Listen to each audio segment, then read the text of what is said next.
Hello, everybody, and welcome to the Double or Nothing preview of the Elite City podcast. We've been off the past couple weeks due to personal issues and the hockey playoffs. So we'll start with that. How was that, sir? Not good. Yeah.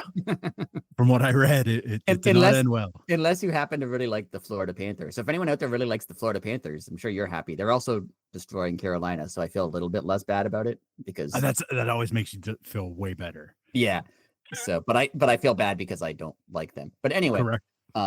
Yeah, that delayed us a bit. It also delayed AEW. So I'm going to say that this was done as a form of synergy, not because I wanted to watch hockey games. Exactly. This is a primal reset. Yes. But I'm excited. Yeah, I'm very excited. Like, it's weird to say that, we're literally like a month and a half away from All In. Yeah. That's nuts. This show really came together in the last 24 hours. We got, I think, 9 matches. 1, 2, 3, 4, 5, 6, 7, 8, 9. Yeah, 9 matches for the main card. And I mean, we're not going to go over the pre-show, but there's already, I think, 1 or 2 matches for that. Yeah. So looks like we're going to have another long evening on Sunday. Yeah, I guess it's not bad for you because it's like for Americans because it's Memorial Day on Monday, right? So most people. Oh yeah, I forgot about that. So yeah, that's better for you guys. For me, it's just a Monday. So yeah, I really wished when they had them on Sunday. I guess this one is different because it's Memorial Day in the US. But I really wish that when they had them on Sundays, they should just start at 7. I agree. Totally agree. I have no problem with like the 5-hour show if you're paying money for it and getting 5 hours, and they're always good. And like, yeah, I have no issue with a 5-hour show. Like, you're spending money on something and it's 5 hours of entertainment. That's good. I just wish it would start like a little bit earlier. Yeah, I'm with you on that. I mean, I understand the tradition, but like pay-per-views used to be like, 2.5 to 3 hours, like in the 90s. Yeah. So, starting at 8 o'clock, I get that. You're done by 10:30, 11. But, bump it, go 7 to 11. I'm okay with that. Yeah, once it gets close to midnight, like, I'm tired. You can tell like the crowd's kind of tired. Like, I know even the last one, I know people like even Tony Schiavone was like, "Thanks to everyone who staying in the building." I'm like, if you're thanking people for staying, this has gone on. This is a little much. Like, just make it. And I don't know. It's in Arizona, so I don't know if what the I forgot about that too. They're a different time zone, right? They're like an hour off or 2 hours off or something. But so maybe for them it's better. But like the last one was in Philadelphia, and I know I saw online people were saying that like the show ended at 12 and like the last train is like 12:30 or something. So people had to book it out of there because otherwise you're going to get stuck. So it's slightly better that it's in Arizona because I think it's like, what are they, 2 hours different, an hour different, whatever they are. Well, it varies because they don't do daylight savings time, right? Yeah. So I think now they're probably 2 hours. Correct. So it's better for them because that's 6 till 10 or something. So that's late. So, but yeah, I'm excited for the show. Like, a show's going to be good. I never have a problem with AEW shows, like the fact that they're long, because like you're spending money on it. It's not like it's a WWE pay-per-view where it just pay a PLE where it just comes with whatever streaming service you already have. Like this, people spend money. Like, we spend money on them. So it's nice to. And you're going to get your money's worth. It's going to be a good show. So, yeah, I'm. I forgot what I was going to say. So, the only thing I wanted to say about the pre-show, I don't know what all the pre-show matches are, but I saw that we don't have to talk in deep depth about it. But I saw one of the pre-show matches is Megan Bayne and Penelope Ford against Anna Jay and Harley Cameron. Not to go into the match necessarily, but there was also news this week that Tony Khan was asked in the pre-Double or Nothing press event about women's tag titles, and he said he hopes to have them. Do you think that the fact that there's a women's tag match and they're kind of leaning towards? I mean, there's a lot of women's tag teams right now. Do you think those are coming soon? I mean, I could definitely see it. Let's see. I could see that by like the end of the year. Excuse me. Yeah, like they establish it over the course of the next couple months, and then get the division going. Oh, the hiccups. Excuse me. Get the division started, get some buzz behind it, and then Tony likes tournaments, then you could have a nice long tournament to maybe like end out the summer into the fall. Yeah, like if they had it in like the end of it, like maybe ended it all out, which is coming to Toronto. Maybe have it there. Or that. Yeah, that would be awesome. Yeah. Yeah. So, starting off the pay-per-view, well, I shouldn't say that. According to the AEW website, the first match they have listed is the trios match, the Don Callis family versus Paragon. The Don Callis family has really grown on me. I agree. For a trios match that up until last night didn't exist, and I would not have cared about it had it been Paragon versus, had it been Don Callis family versus anybody else. Yeah. Like, with them involved, it makes me want to see it. There's nothing wrong with Paragon. They're great wrestlers. It's going to be a good match. Bad name, though, for a group. I don't like it. I like it better than Undisputed Kingdom. It's nice and short. Yeah, it's better than Undisputed. Like, they haven't had any good names, to be honest. That is also true. Like, I know that they were Undisputed Era in WWE, which is not bad. But, like, then they were what? Undisputed Elite, which was kind of eh. And then, I forgot about that. Then what were they after that? Just the Kingdom. Just the Kingdom, which was nice. Yeah, I like that. Fine. The Kingdom was fine, but yeah, I don't know. Paragon it sounds kind of generic to me. And I always think it says Pentagon when it's on the screen. Yeah. And I'm like, why? Oh wait, no, it says Paragon. Literally every time, like their T-shirts, I thought they said Pentagon too, and I was like, he's gone. Anyways, also, did you notice the name of Josh Alexander and I forget who his tag partner has been?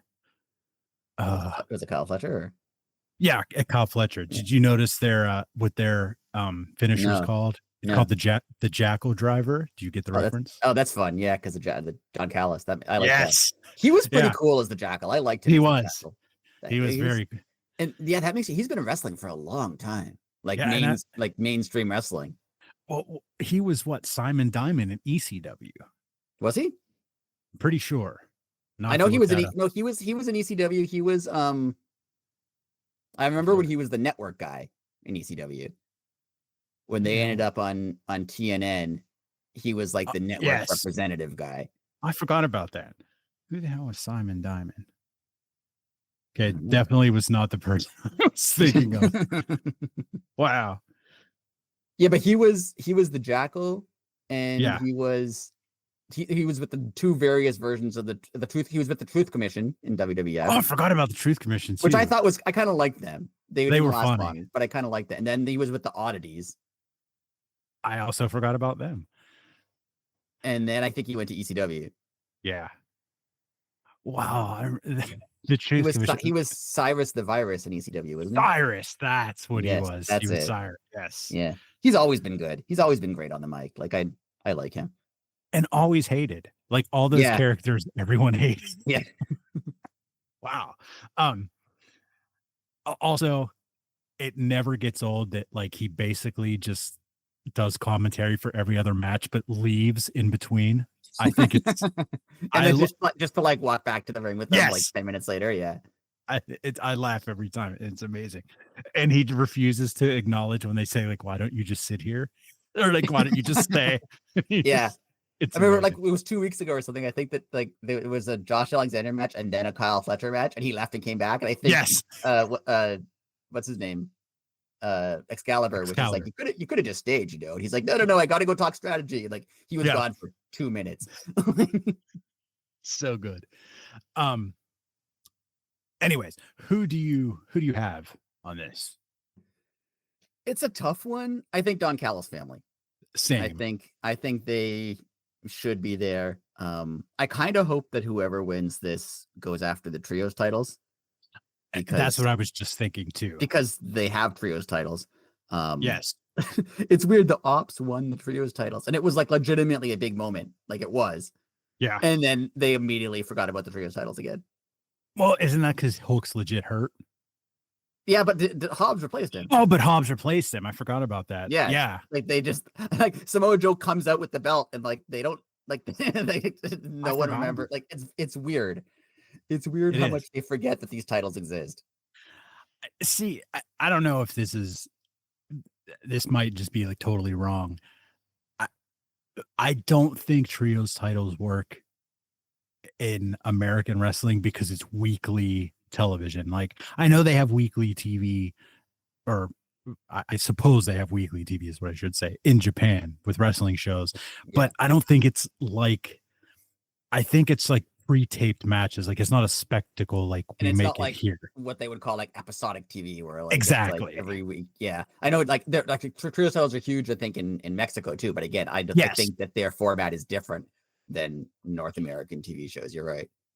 And like, again, I have no problem with them having them. It's like we always say, like, do something, you Yeah. know, It's like, just they routinely forget they exist. Like even yes, if they made them like a lower card, you know, like they would every so often on Dynamite or especially Collision, they'll have like a random trios match. Like they put just yeah, like some bunch of people in a match. Like have that be the trios titles then, just so that those matches have something, right? Like give it to like a lower card team and just have them face yeah, random other like and like there's a reason. And once in a while, one of those teams will win, and then they'll be the trios, and it'll be like the lower card tag titles, but except for 3 people, right? It's just it's weird that I'll it's take that. exists. It's weird how they exist right now, for sure. Yeah. And it's like, after you said that, like, why isn't this a trios title match? Well, I guess because of Anarchy in the Arena. Never mind. Yeah, but it's weird. It's weird that these guys never have. Like, why have they never had a trios titles match? Like Well, right. these are 2 like especially Paragon. Like they're like a legitimate 3-person team that have been around for a long time. True.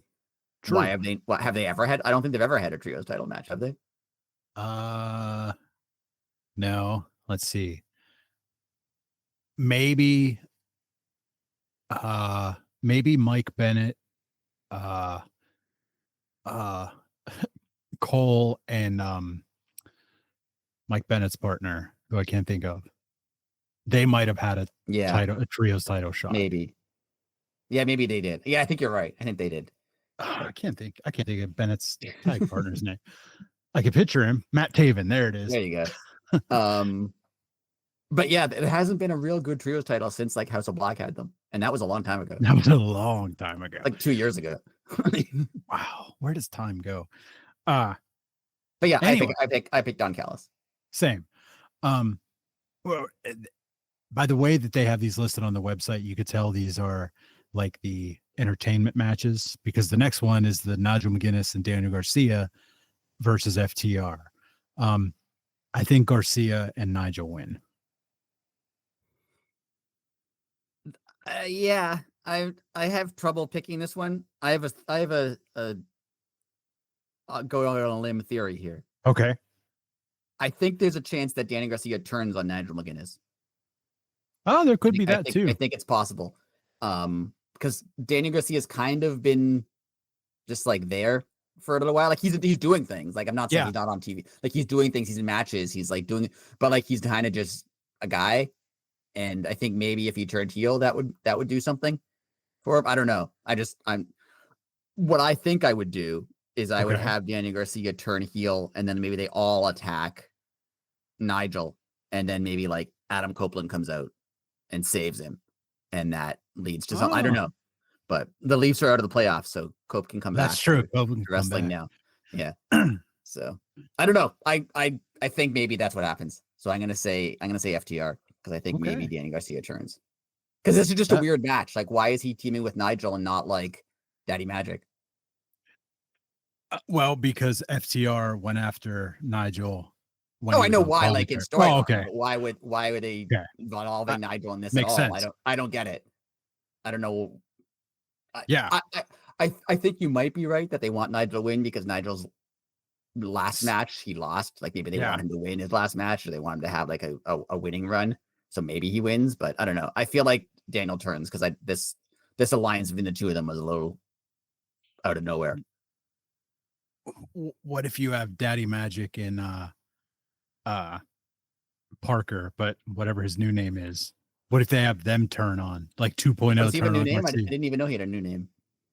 Well, it's not Parker anymore. That's what he was in 2.0. Daddy Magic and the other guy. Isn't it Angelo Parker? It is Angelo Parker. Yeah. I'm sorry.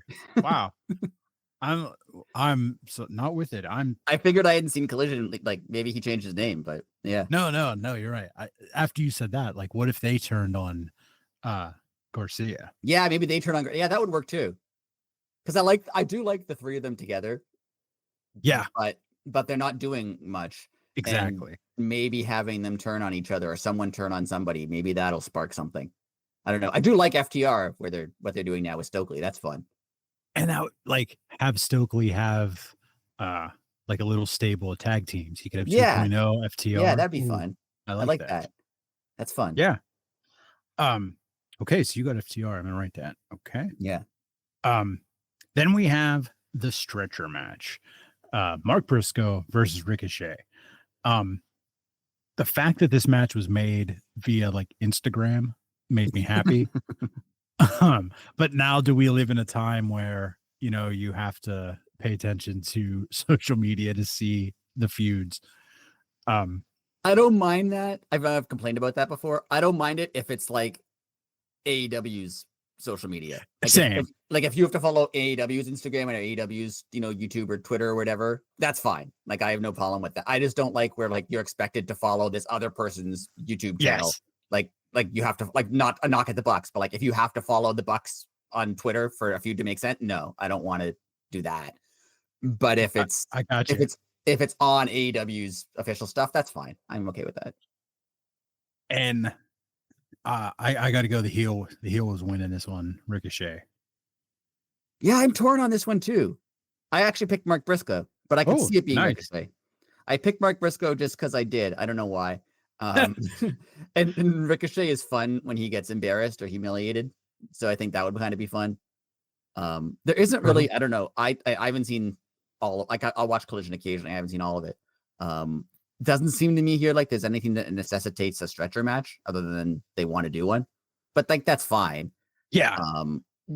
Stretcher matches usually in my eyes for like a blood feud, right? Like it's the end of a, yes, like it's the third match in a series or something, right? So it's a little weird that they're doing one, but if anyone's going to do one well, it's these two because they're they're fun characters and they're risk takers. Like they're going to have fun with it. It's going to be a fun match for sure. Oh yeah, I was just thinking like they're going to go insane. Oh, it's going to be good.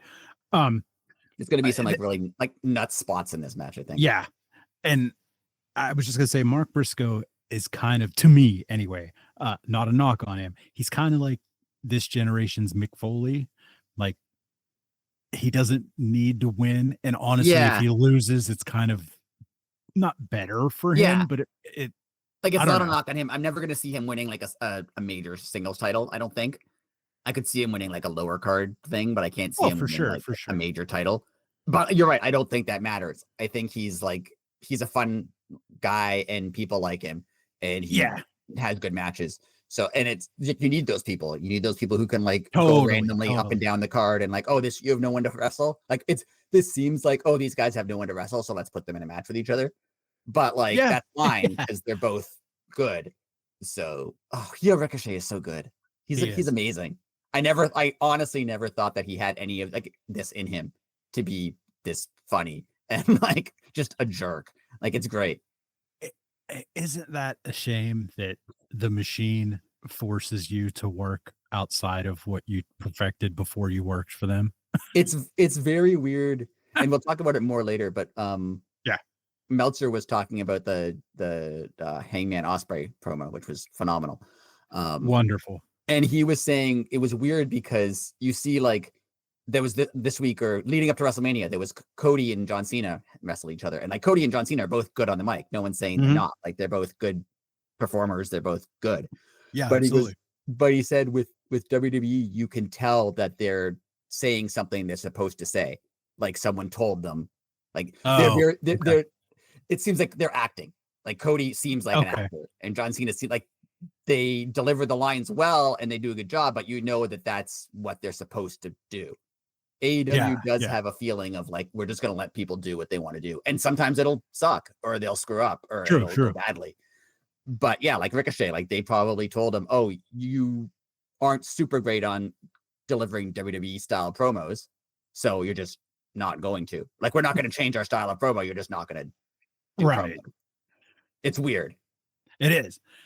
And it's just like, I mean, the people that were there that made money and made a career, like Claudio, like when he came to AEW and cut that first promo, and everyone was like, oh my, like, why didn't you let him talk for 7 years? It's they have a very, very specific style for wrestling and for cutting promos. Wow, and that's for true. And for everything. And unless you are that very specific, and some people it works, like Bryan Danielson is just super talented. So like he can do the WWE style stuff and it's good. And he can do AEW style stuff and it's good. Like he can do everything. True. That's but true. For a lot of people, either you fit into that style or you don't. And I'm sure that they told Ricochet, oh, wrestle this kind of match and deliver this kind of promo. And he couldn't do it because that's not his style thing. Right. And then they were like, why are you just not doing it anymore? Like that's what I'm assuming that's what they did. Right. It's weird. Very weird. Anyways, moving along to the, like our first, I'm going to put it air quotes, real match of the evening. The Continental Championship, Kazuchika Okada versus Speedball Mike Bailey. It's a toss up, but I'm going to say Okada because AEW doesn't like to like have somebody new and put a title on them. So yeah, I'm going to say Okada because there isn't a ton of build to this match, and it's Okada, and yeah, he hasn't had like the run that you thought maybe Okada was going to have in AEW, like show up and immediately be like the top guy, which is fine. Like I'm not knocking it. Yeah. But I think that they want to preserve kind of his, as the young kids say, aura for the match with Kenny Omega. And Agreed. So he's not going to lose. I think him and Kenny walk into All In both holding belts, and that's how it goes. I can't see Okada losing here. The only reason, and excuse the pun from Speedball, I could see the curveball because they never do that. Yeah. Speedball being the indie darling, of course, everybody in the crowd knows who he was and who he is, excuse me. So like, oh yeah, they're not going to put the title on him and then put the title on him. But like you said, I see Okada being borderline perfect until the Kenny match. Like he's going to be a force. And they have to build, like, not that they have to build him up because he's Okada, but they kind of have to build him up because it's not like he's been a main event guy in AEW, really. True, right? True.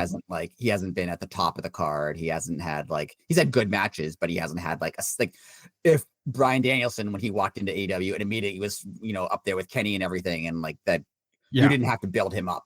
He was already built up. Okada, I feel like they need to kind of, for people who haven't seen him in Japan, if there's any people who haven't seen him in Japan, they do have to establish him as everyone knows Kenny's awesome. So they have to why is Okada at his level? And he's at his level because he's he hasn't lost in however long. He's up there too. Yeah. And Okada's another one where, I mean, again, they're athletic on a different level, but it could be Okada and anybody, and that match is going to be spectacular. I think this match is going to be great because Okada's obviously, older than he was when he was having those bangers with Kenny Omega. That was 10 years ago. Right? He's obviously older. He's been through more. He is wrestling a more guarded style these days. He doesn't go, pun intended, all out on every single match, which is fine. Again, I'm not knocking him. He's still very, very talented. Okada can have a 3.5-star match without trying, right? He can just go and do anything and it's going to be fine, right? He's good. But I think Speedball is the perfect guy to go against him because Okada is a methodical sort of storytelling wrestler, and Speedball is just going to bump all over the ring like crazy for him. Yeah. And it's going to look awesome and it's going to be fun. Yeah, I can't wait because like you said, Speedball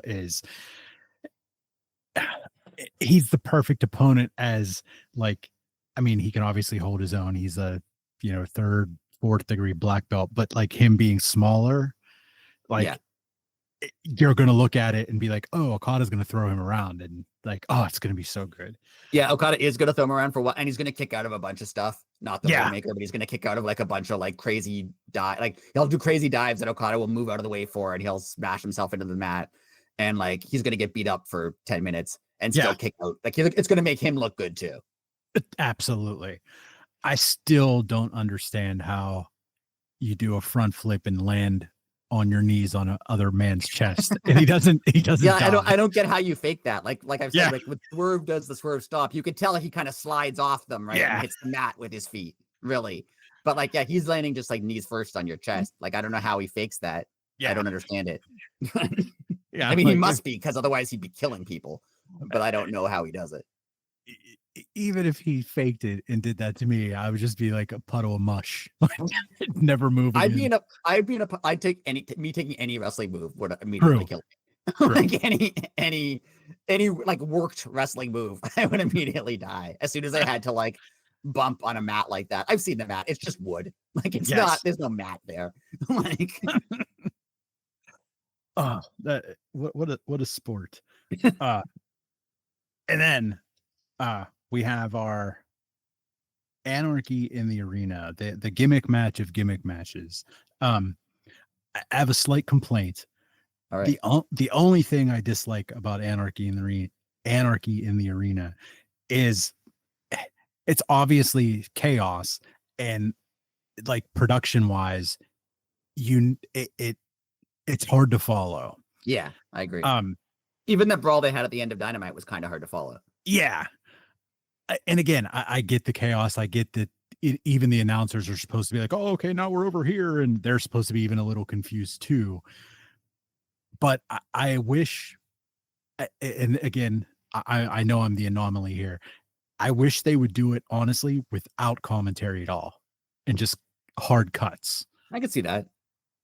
But I know like it's hard to watch wrestling on television without commentary. Yeah. I get that. I wish that they would do what I wish they would do with Blood and Guts too, is like release a director's cut or something, a re-edited version later. Yeah, like have them, because like you're gonna miss spots. Exactly. There'll be two things happening, and like you're gonna miss stuff. So like I get it. It's live. That makes sense. Yeah. But yeah, go back and edit it later, and like change up the pacing a little bit, or show two different things, right? Yeah. And then release that as like the edited, the director's cut version or something. Yeah. Like, that would be fun. Yeah, because there's always that moment where, I'll just pick two random people. You have Willow and Marina, and they're going to be the first ones getting to the ring, and you have them like fighting, going down the aisle. Then all of a sudden it cuts, and like Swerve will be on a table, and Mox is on the popcorn stand, right? And then it cuts, and then the next two people are making their way to the ring. It's like, yeah, we understand you all have to get there. It's just that. Yeah, but there are a lot of times when they'll cut and you'll just see someone laying on a broken table, like they missed them going through the table. Yeah. Which I'm not even knocking. Like, we knock AEW's production sometimes. I'm not like, this is hard. There's 12 people or whatever doing random stuff all over the place. I get it. But so before we talk about the actual match, yes. What do you think of Anarchy in the Arena and Blood and Guts, which we know is coming, kind of being fixed events? Like Anarchy in the Arena is always at Double or Nothing now, isn't it? It has been, yes. Do you like it like that, or do you wish they'd mix it up some more? I do like it, like, to be like synonymous with this pay-per-view. But that being said, when you always kind of know it's coming, then it's like, oh, I see why those people are buddying up now. We have Double or Nothing in a month and a half. Like, they're going to be Anarchy in the Arena. Yeah, so. Like I'm not knocking this year, because like it worked. Like it made sense why all these people were feuding with each other. Like it makes sense why everyone's kind of teamed up and then two different. Like it did make sense. I'm not saying they forced it. Yeah, but the whole time when you're like, oh, why is Swerve hanging out with the Ops? Oh yeah, I remember. Yeah, Blood and Guts and Anarchy in the Arena is coming up. That makes sense. Like I kind of wish it would be more random. Yeah, because like you just said too, you have the situation, and you have the people kind of, I don't want to say pre-lined up, but like you said, basically know what's going on. But if you just had Swerve hanging out with the Ops in like October, and then you just announce it for the November pay-per-view, like people be like, oh my, yeah. Yeah, when they were all in the ring and Swerve yelled that he challenged them to Anarchy in the Arena, like people cheered, which they should have. Absolutely. But like if it wasn't Double or Nothing coming up and it was some random event in October, you're like, oh, we're doing the Anarchy in the Arena next week, people would freak out. Yeah, if you didn't expect it. But I mean, I do kind of like the tradition, and wrestling used to have a lot of traditions, and that went away. And like I know like War Games was a set day, like a set pay-per-view every year. Like I know it was. And what Survivor Series used to be Thanksgiving Eve, right? Yeah, they were always set things. Yeah. I do wish that Blood and Guts maybe was at a different time then, because it's always weird to me to have Anarchy in the Arena and be like, this is the craziest, biggest, most violent match we're gonna have, and then like a month and a half later they're like, this is the craziest, biggest, most violent match we're gonna have. Like, little did you know. I wish they'd space, like I wish like Blood and Guts was like in the fall or something, so there was a bit more of a space between them. Yeah, I agree. Well, all that being said, I forget who. Oh, it's your turn to go first. Good, because I don't know yet. I think Death Riders and the Bucks. See, Gabe Kidd isn't an actual participant in this match, right? Like he's not actually in the match. No, I don't think he is. It's just the Death Riders and the Young Bucks. It's Mock, Claudio, Marina, Yuta, and the Bucks, right? Yeah. Yes. So it's weird to me that they brought Gabe Kidd in, because they didn't really explain what he's doing there. Like people who know him know, oh, he has a problem with Kenny Omega. Like he has a feud with him. People know that he's kind of taking shots at like North American wrestling. So like, if you know him, but like, it's weird that they brought him in, didn't explain really why he's with them, and then also didn't book him in the match. Like it's a little odd to me. So I think he plays into the ending. Like there's a reason he's here. Like they didn't just bring him in for like some random cage match and then he'll just not, like, there's a reason he showed up. I think he's going to do something. I think he's going to cost the good guys the match. I was just going to, that's an awesome prediction. I just thought of this though. What if that means Hook returns, like to be the balancer? Like he's going to throw it. See that. Kid throws it out of balance at the beginning, and then that would be cool too. Then, oh man! No, I saw it was people on the internet talking, so this isn't my theory. Yeah. What if that happens? Say Gabe Kidd shows up, and then Hook shows up, and then Hook turns. Oh, that'd be sick too. What if? Because what I've read is like, oh, maybe he's upset that like he got injured and they just replaced him with somebody else. That would be. Like, what if he's mad? Like, no, I should have a trios title right now. Why did you like? That would be cool. Really, I would like that. That would be really awesome. Just to be devil's advocate, I'm picking the good guys. All right. Oh man, that'd be sick. I also think the heels, because this isn't the main event, and I think part of the reason they didn't make it the main event is because Mox is going to win. That's true. They didn't want to end another pay-per-view with like everyone being kind of pissed off. So that is a good point. Also, if they do this like third last or something, then that won't happen. I don't know. I just feel like the bad guys win. Plus, there is Blood and Guts coming up. So if you're gonna do that, when is Blood and Guts? It's like July sometime, right? Yeah, but that would be all in. So yeah, I don't know. When did they do it last year? Let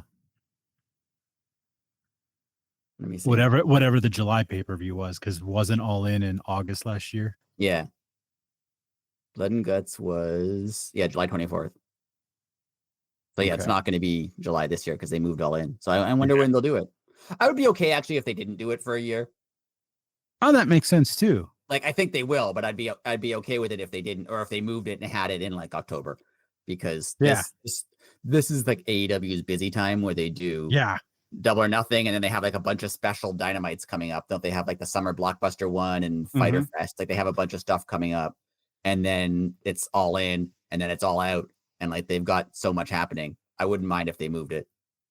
And isn't that Fighter Fest? Isn't it 4 hours on like? I think that's the one that's 4 hours. One of them is 4 hours. I think it's that one. And it's on like regular TV. Like it's not a pay-per-view, correct? It's just Dynamite. I think they're doing Dynamite followed by Collision, but they're just doing them both back to back, live, like back to back in the same night. Yeah, that's awesome. Okay. Well, what if that happens? Say Gabe Kidd shows up, and then Hook shows up, and then Hook turns. What if? Because the final, I think that's the one that's 4 hours. One of them is 4 hours. I think it's that one. And it's on like regular TV. Like it's not a pay-per-view, correct? It's just Dynamite. I think they're doing Dynamite followed by Collision, but they're just doing them both back to back in the same night. Yeah, that's awesome. Are you ready to move on, or do you have No, more I'm good. on? Let's Okay. keep going. We have the tag titles, Hurt Syndicate versus the Sons of Texas.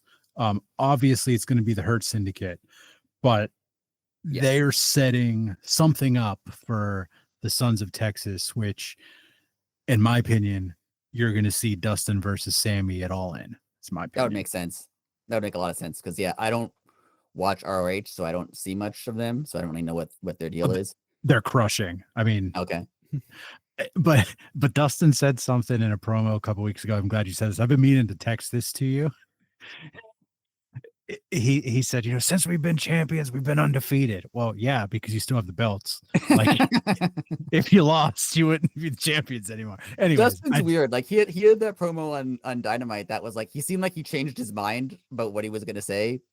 Like it seemed a little weird. I don't remember the specifics of it, but it seemed a little weird to me. I like Dustin, but I love him. It's a little weird. The Hurt Syndicate definitely wins. I kind of hope this match is like 5 minutes long, and no disrespect to Sammy and Dustin, but like the Hurt Syndicate just crushing people is fun. So like they could just do that. I think MJF does a thing where he helps them when they don't need help. Oh, like I feel like they're gonna like dominate Dustin and Sammy, and then MJF's gonna come in and like hit someone with a chair, and they'll be like, "We didn't need that. Like we were already winning this match. What are you doing?" And he's gonna be like overly enthusiastic, like, "Yeah, I helped you guys." They're like, "We didn't actually need you at all. Like this was not necessary." I think that'll happen. That'd be funny too. MJF is he's him wearing the hat and the scarf. Like he looked like a college kid getting drafted, and he was just so happy. Like he's been really funny the last couple of weeks. So I hope that continues. Yeah, I agree.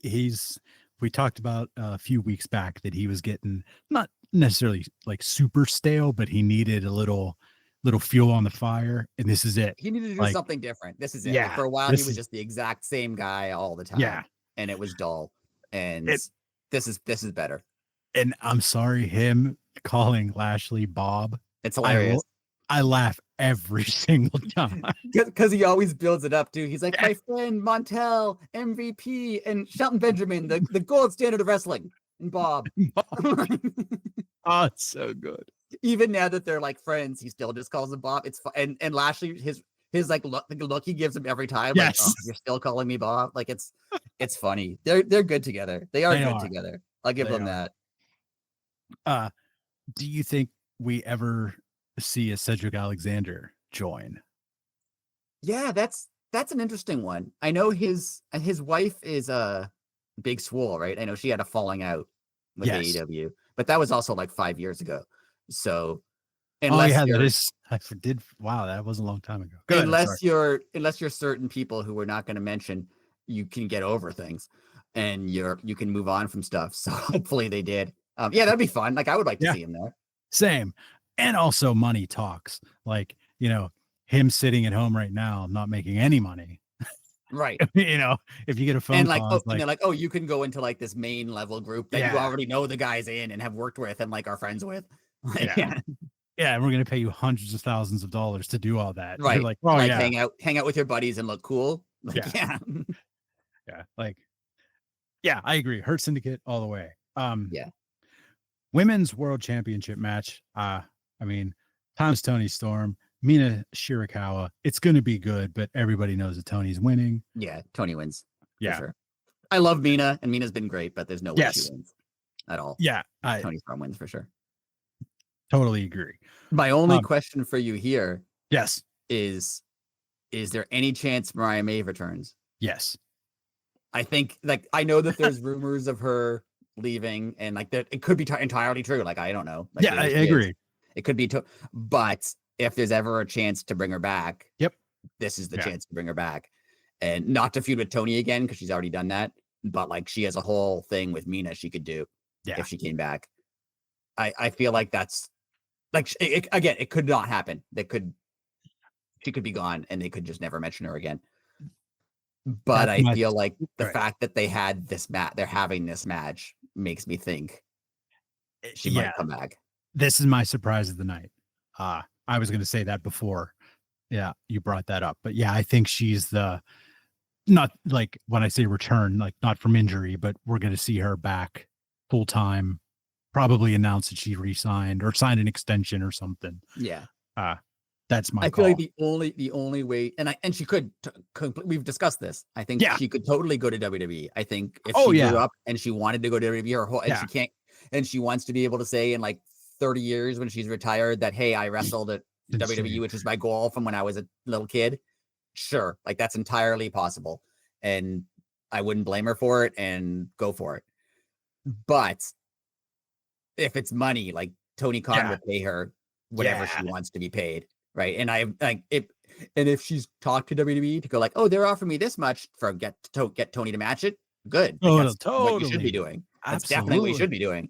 Yeah. So, if you're not, you're dumb. Yeah.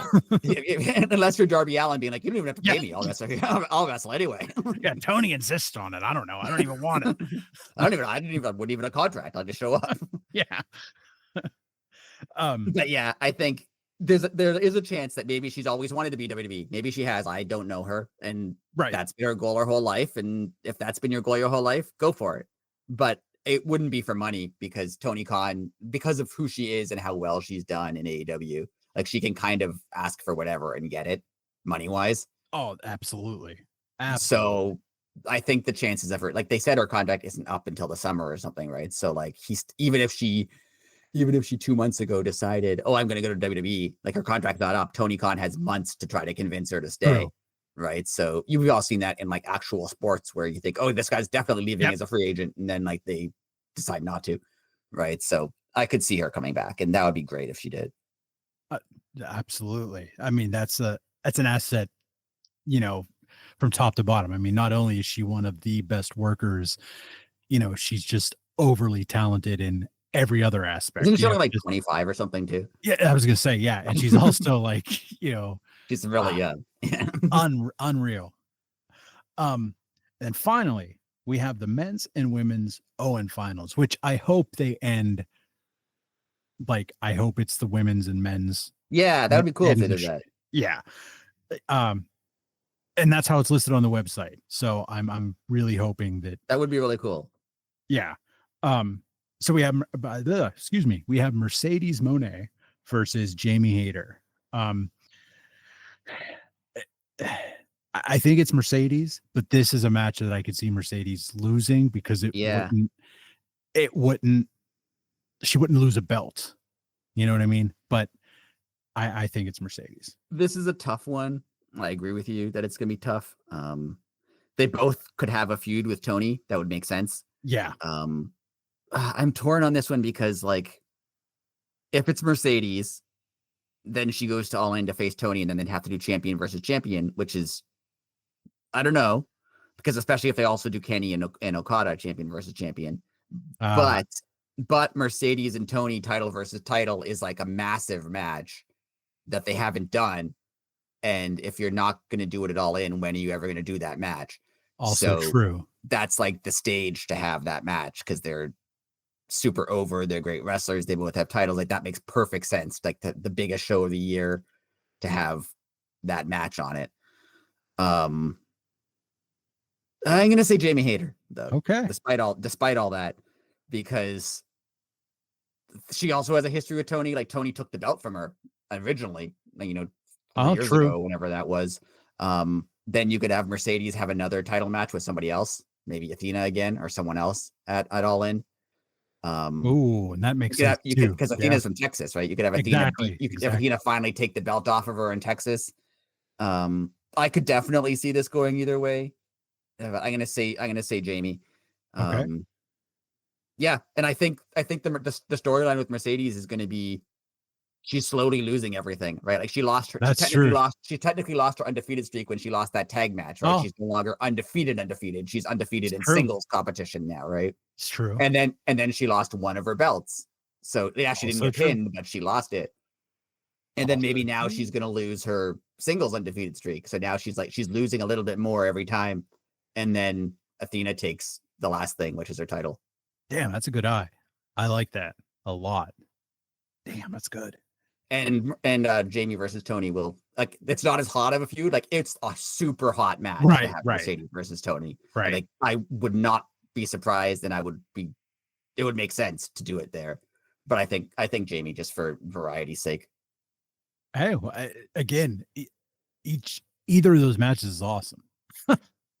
How good is, like, I know I don't even like calling it the women's division because we never call it the men's division. True. But how good is the women's division in AEW right now? It's on fire. I mean, it's so good. And it's from top to bottom. Like, there's nobody that can't hang. Yeah.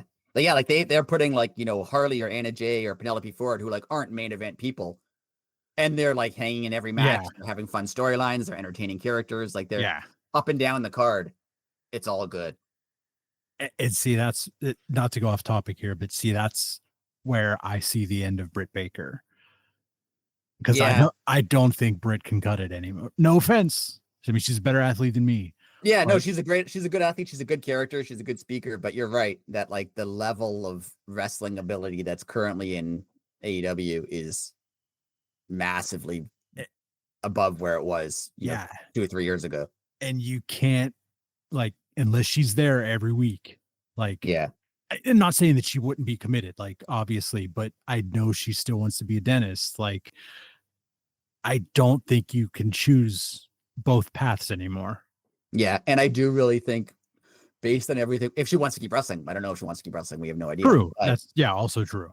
Based on everything that we've seen from WWE, is a lot of the people from AEW they hire, if you're not counting people who've gone back, like Miro, Rusev, or Aleister Black, you're counting AEW people that they hire.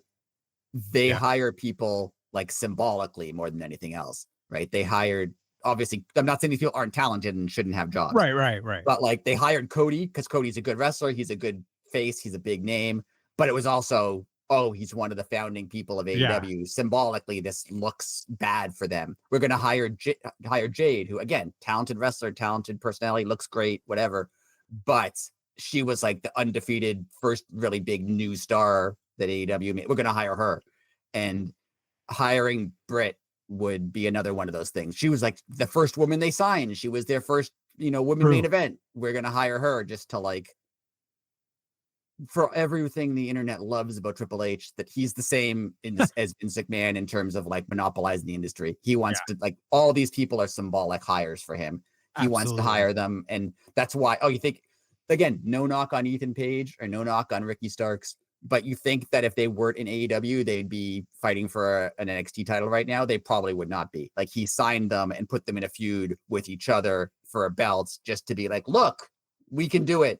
Yeah. We took them from you, and look, they're fighting for a title here. Like, it's all for a reason. So I could definitely see whenever her contract runs out that they're going to throw money at her. And I don't think Tony Khan will match it, because you kind of don't need to. Like, no offense to her, but, like, if she left, it's fine. Well, like, to think it wouldn't have been fine 3 or 4 years ago, but it's fine now. I agreed. And her last match was the Pittsburgh Dynamite. Yeah, we talked about that. That was all kind of awkward. Yeah. The whole thing was kind of awkward. Yeah, like, to think about, like, that was in October. Yeah, that was a long time ago. Yeah. And you haven't heard from her? You haven't seen her in anything? Even, like, leading up to that. Like, it was kind of just like, oh, Britt Baker's coming back. Yeah. And yay. She had the match. Just went and had that one match, then disappeared again. Yeah. Wow. Anyways. Wow. Then finally, our main event, Hangman versus Ospreay for the men's Owen final. I know you have a theory you want to get into, but mine's easy. I pick Ospreay. Yeah, I think I pick Ospreay, but I have a lot to talk about. First of all, how awesome was that promo on Dynamite? Unbelievably good. Like, that was pure emotion and pure. It made sense. It was good television.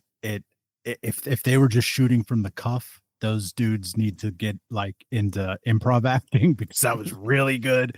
If they didn't talk about any of that beforehand, but I'm sure I'm glad you said that about the emotion and the impromptu, because Will Ospreay is not, like, he's obviously a phenomenal wrestler, but he's never been known as, like, a promo guy. Yeah. And you can tell why, especially in terms of, like, what WWE would, like, that's what Meltzer was talking about. In terms of what WWE would consider a good promo guy, he's not. right? Like he's not going out there and delivering catchphrase after catchphrase in lineup. Oh Like yeah. he's not. But the fact that he kind of stumbles over his words sometimes, or like forgets what he's saying, and like, oh wait, and then like, hey, and then goes back. Like Yeah. it seems. I know he's not doing it on purpose. I know like he actually is stammering Mhm. over those things, but it seems so real. Like it seems like just a guy talking. That it felt so real. Like that whole thing felt really real. It did, and you know, you brought up a good point. Him stammering over his words or stuttering or losing his train of thought, but being on national television and being able to snap it back. I mean, look, I was stumbling over a guy's name I forgot again, Mike Bennett's tag, but Matt Taven, there it is. You know, I stumbled over that for 30 seconds. Like that would have been the most boring television. Like, it's Mike Bennett's tag partner. Come on, someone help me out. Like, like for him to be able to do that and then just like the next sentence bring it right back, Yeah, is and it on all another fits level. his character because Yes, he seems like a guy who's like just a rambunctious, like lad from England who's just super excited to be here and like super pumped up. So it all fits that like, oh yeah, Mhm. he's just a guy who's like super pumped, right? Like he just wants to talk and he just loves wrestling. He just wants to talk about it. Like he just so, and then Hangman is Hangman. Like Hangman's Yeah. just, we've talked, he might be the best. I know everyone jokes about like, oh, cinema and winning Emmys. Like, no, obviously Yeah. wrestling is not winning Emmys. But in terms of wrestling actors, like not actors, yeah, but like actors who are like wrestling acting, he's one of the best. yeah. Nothing beats angry Hangman face. Like his facial expressions just in general are Yeah. they're so good. He can like tell you how he feels based on how he's looking. And like even I noticed a little thing like at the end when they drank their beers and Osprey like overexcited, like spilled it all over his face, right? Because he was just so excited. Hangman chugged it, but like calmly and didn't spill it and just like then put the bottle down. Like it was just such a great contrast between like overly exuberant Osprey and like kind of brooding Hangman. And they did it so well. Like that was so good. It was such great TV. It was one of the best things AEW's done. I agree. Now here's a question for you. I read a fan theory that it's getting to the end of the match and the Bucks come down to attack Osprey to help Hangman win. And just say Nick super kicks him. Well, Hangman refuses the pin, like, kind of wakes, Osprey up and they do like a reset and the ref's like a little confused and then they start over. Osprey ends up winning, but then Hangman teams with Osprey to take on the Bucks. I could see that. That'd be fun.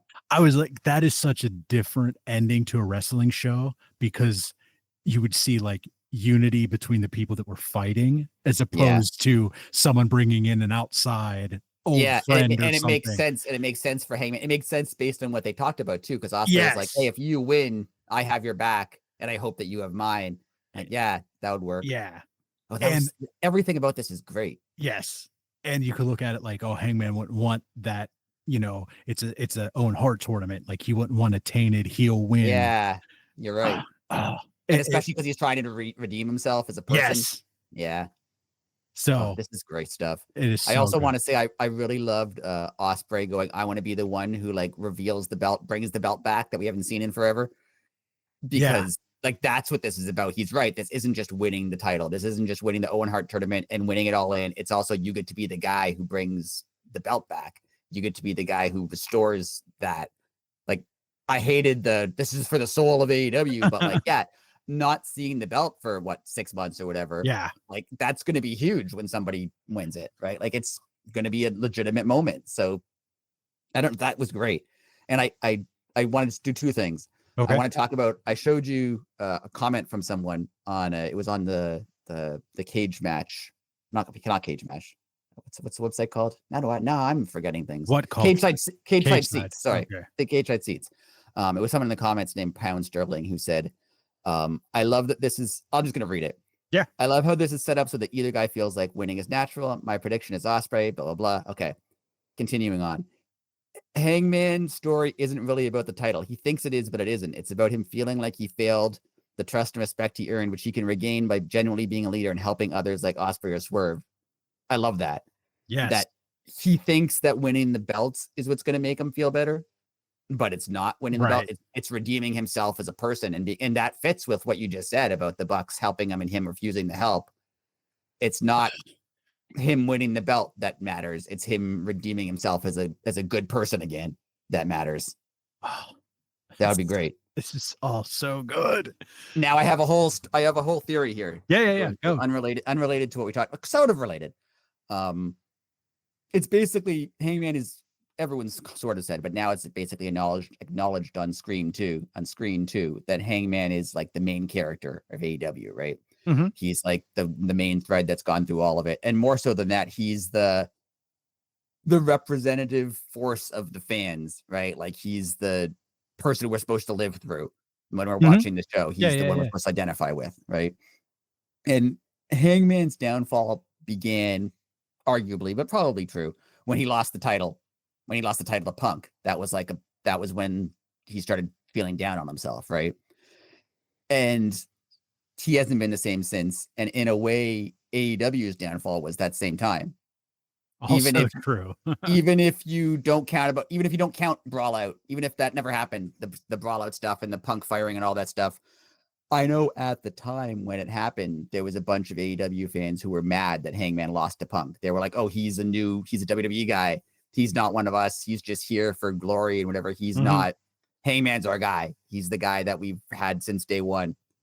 And like people were mad even as it happened, even ignoring all the fallout, even before all that happened. Like people were upset that Hangman lost.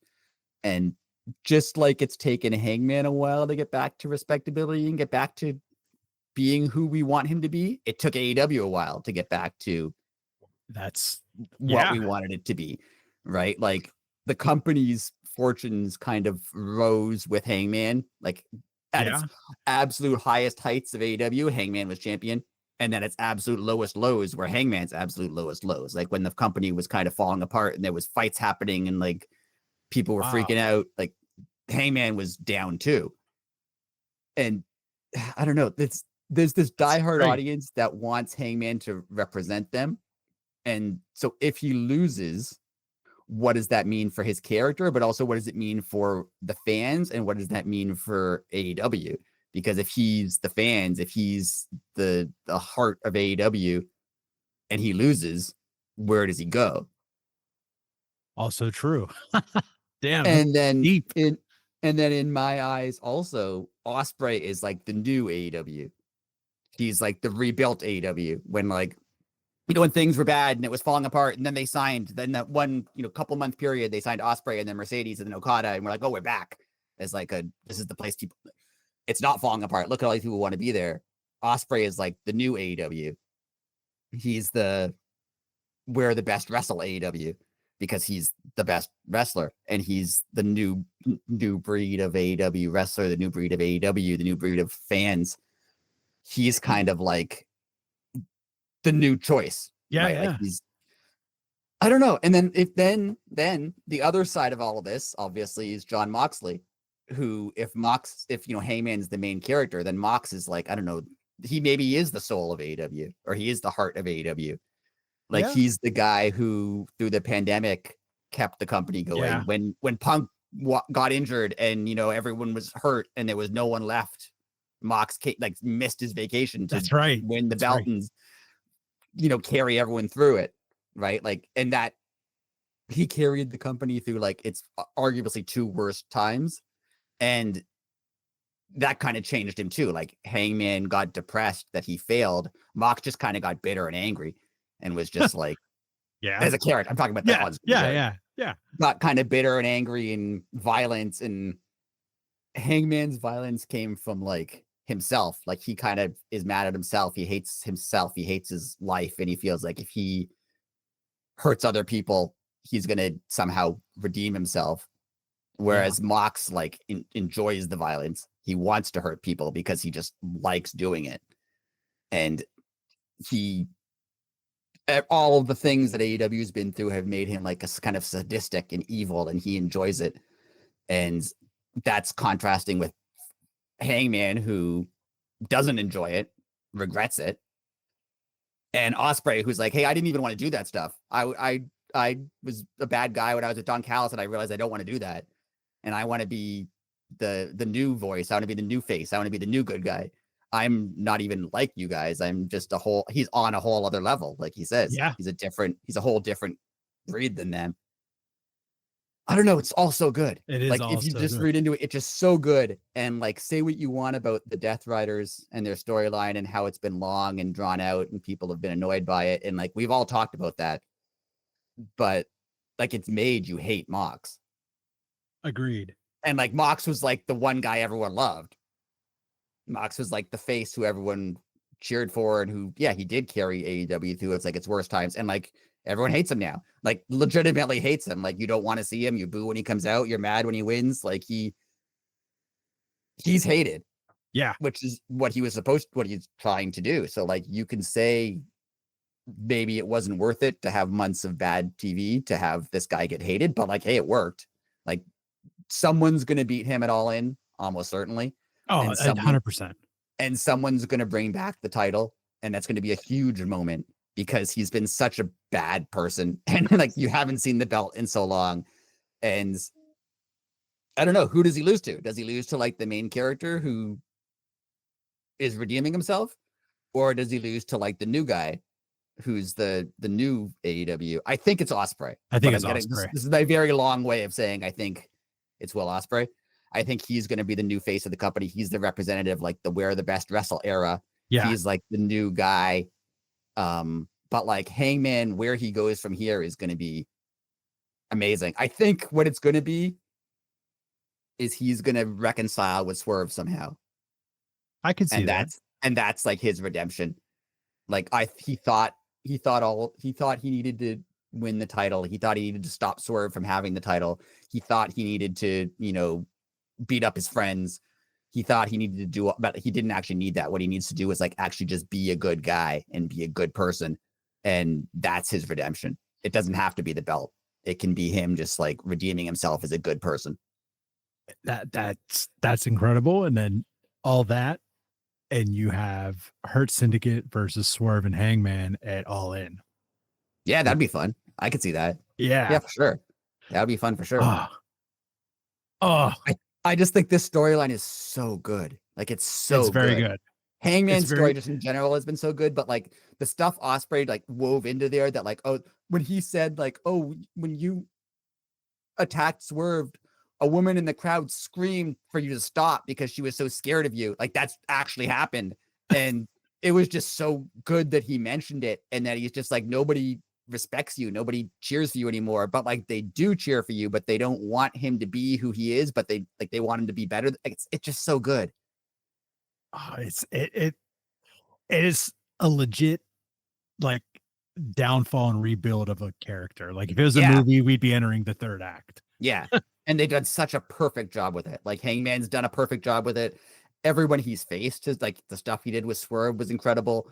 Yeah. Like even that it's spun off to like MJF being like, wait a second, everybody hates me. You burned down a guy's house and stabbed him with a needle. Why do they not hate you? Like even that aspect of it, like they could bring that up again. Like that could easily come back at any point. Like, yeah, maybe with the Hurt Syndicate, maybe it involves MJF. I don't know. But like, there's just, it's so good. It is. Well, well, I think that's a good place to end it unless you have anything to add. No, I think that's good. Sorry for going off and on. No, dude. I thought of this whole theory and I was like, oh, I have to talk about this. This is exciting. It was wonderful. And I wonder how much of it is like on purpose or how much of it is just how it worked out or how much of it is scripted. I have no idea, but either way, it's been good. I would say there's a little bit of all that in there, Yeah, I mean, they obviously didn't plan for like the downfall of the company, right? Like they didn't. That's true. Yeah, they didn't plan for like all the nonsense that happened, but I think it works, and it works in a way that doesn't seem cheesy. When Ospreay did it a bit at the beginning when he first showed up, but like when Danny Garcia was always like, "I'm restoring the feeling." Well, don't tell me that you're restoring the feeling. Yeah, right. Like just do it. Like it's like someone saying, "I'm being inspirational." Like no, you have to just be inspirational, and then I'll accept it, right? Like, oh, it's amazing. There they're telling this story of like the downfall and rise of Hangman and the company along with him. And they're telling the story of Ospreay being like the new face of the company without saying that. They're just doing it. And I think that's why it's so good. It's amazing. Even like the downfall of Mox, like when he stopped talking about, oh, I'm going to save the soul of AEW, when he just started being a bad person and doing bad things.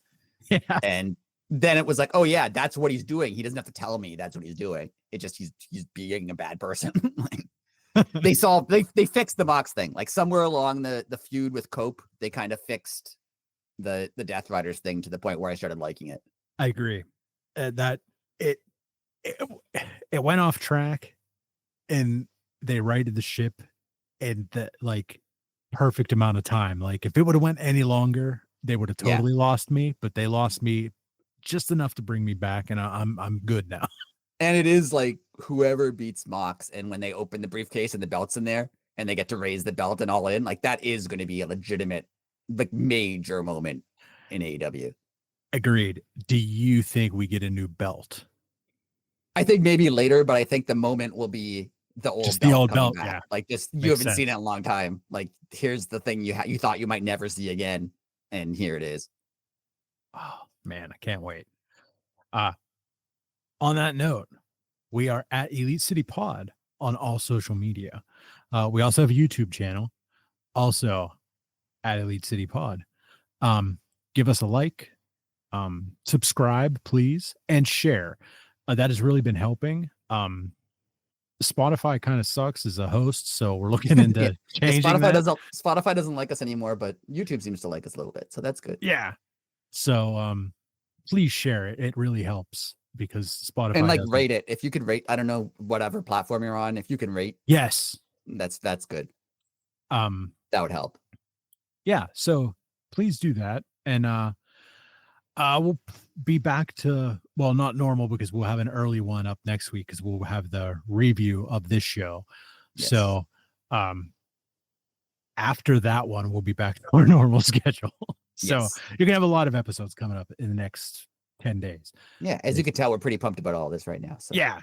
So we got a lot going on. So we will see you next week. So enjoy Double or Nothing. Have a great weekend.